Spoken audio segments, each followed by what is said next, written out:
राधे राधे मित्रों।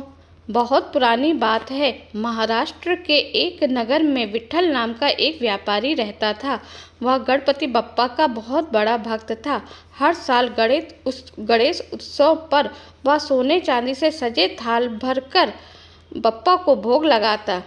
लेकिन उसके दिल में एक गुप्त इच्छा थी, काश बप्पा मेरे चढ़ाए लड्डू खाकर मुझे दर्शन दें। कई वर्षों तक उसने यही इच्छा की, परंतु ऐसा कभी नहीं हुआ। धीरे धीरे उसके मन में घमंड आ गया। वह सोचने लगा, शायद मेरे जैसे बड़े धनवान की पूजा से ही बप्पा प्रसन्न होते हैं, बाकी गरीबों की पूजा तो कोई मायने ही नहीं रखती।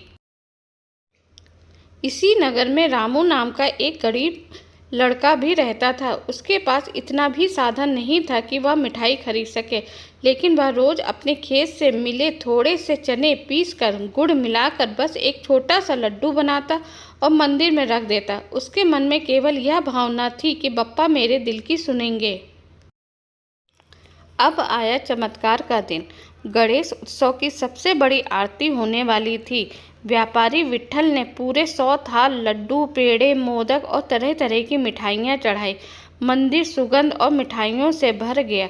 दूसरी ओर रामू चुपचाप अपना एक छोटा सा लड्डू लेकर आया और मूर्ति के सामने रख दिया। जैसे ही आरती शुरू हुई, पूरा मंदिर प्रकाश से भर गया। अचानक सबकी आंखों के सामने बप्पा की मूर्ति मुस्कुराई और उनके हाथों ने सीधे रामू का छोटा सा लड्डू उठा लिया। पल भर में लड्डू गायब हो गया। पूरा नगर स्तब्ध रह गया। व्यापारी विट्ठल हैरान होकर बोला, बप्पा, मैंने इतने सोने चांदी से भरे थाल लगाए, लेकिन आपने तो इस गरीब बालक का लड्डू स्वीकार कर लिया। तभी आकाशवाणी हुई, विट्ठल, हमें सोने चांदी या बड़े भोग की आवश्यकता नहीं, हमें तो बस शुद्ध हृदय की भक्ति चाहिए। रामू ने अपने प्रेम और निस्वार्थ भाव से लड्डू अर्पित किया था, इसलिए उसका लड्डू हमारे लिए सबसे प्रिय है।